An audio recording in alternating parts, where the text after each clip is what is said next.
LV Hazrat Kumar గారు ఎన్నో వేల మందికి కంటి చూపు ప్రసాదించి రోగులకు అత్యాధునిక వైద్యాన్ని అందిస్తున్నారు. నిరుపేదలకు ప్రతిరోజు ఉదయం వైద్య సేవలు ఉచితంగా అందించబడును. వెంటనే సంప్రదించండి.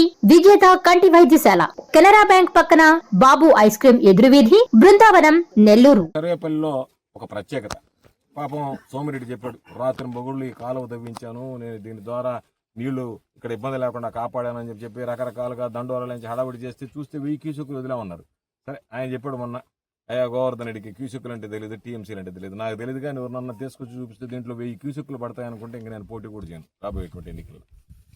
నువ్వు వదిలింది అంత 500 వదిలేం, 1000 అంటే రైతులు, ప్రజలు, పిచ్చోళ్ళు, అమాయకులు అనుకుని మీ ఇష్ట ప్రకారం మీరు మాట్లాడి దీని వెనక ఉన్నటువంటి కథ ఏంది? మొన్న జరిగినటువంటి తుఫాన్లు ఎవరికన్నా ₹1 చేతిలో డబ్బులు పెట్టారా?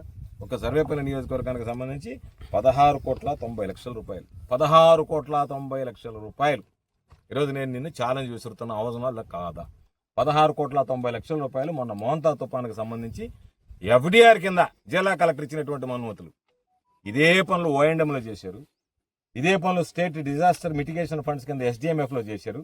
అదే పనులకు వల్ల 316 పనులకి సిగ్గైనా ఉండాలా? నీ బ్రతుక్కి, అవినీతి బ్రతుక్కి రైతుల పేరు పెట్టే దోచుకుంటావా? 16,90,00,000 రూపాయలు సర్వేపల్లి నియోజకవర్గానికి సంబంధించి నువ్వు తవ్వినటువంటి కాలువలకి వీటికి 16,90,00,000 రూపాయలు. ఈరోజు నువ్వు 16,90,00,000కి జిల్లా కలెక్టరు ఒక్క ఎఫ్డిఆర్ కింద ప్రొసీడింగ్స్ ఇచ్చాడా లేదా? అంతకుముందు ఓఎండ్ఎంలో ఇదే పనులు నువ్వు చేయించుకున్నావా లేదా? అంతకుముందు ఎస్డిఎంఎఫ్లో ఇదే పనులు నువ్వు చేసావా లేదా? అన్ని నిధుల కింద చేసినటువంటి పనులకే బహుశా నేను అనుకుంటున్నా ఈ రాష్ట్రంలో ఏ కలెక్టర్ కూడా ఇంత ఎక్కువగా ఇచ్చి ఉండడు నిధులు. ఈ కలెక్టర్ అసలు తెలిసిచ్చాడా, తెలియకిచ్చాడా, ఏదో మనోళ్లే కదా మనం కూడా పార్టీ పరంగా ఇవ్వాలనేటువంటి ఆలోచనతో ఇచ్చాడో తెలియదు, కానీ దాదాపుగా 316 పనులు లెక్కేస్తే ఆ పనులన్నీ గతంలో పూర్తయినటువంటి పనులకు మొన్న ఒక్క మోంతా తుఫానికి సంబంధించి నిన్న జరిగినటువంటి వాడికి ఎన్ని కోట్లు పెడతారో తెలియదు. మొన్న మునుపటి జరిగినటువంటి వర్షాలకి చంద్రమోహన్ రెడ్డి రోజు వచ్చి చూసేవాడు. నేను అప్పుడే చెప్పా, చంద్రమోహన్ రెడ్డి అనేవాడు సంక్షోభంలో అవకాశాలు ఎదుర్కొంటాడు.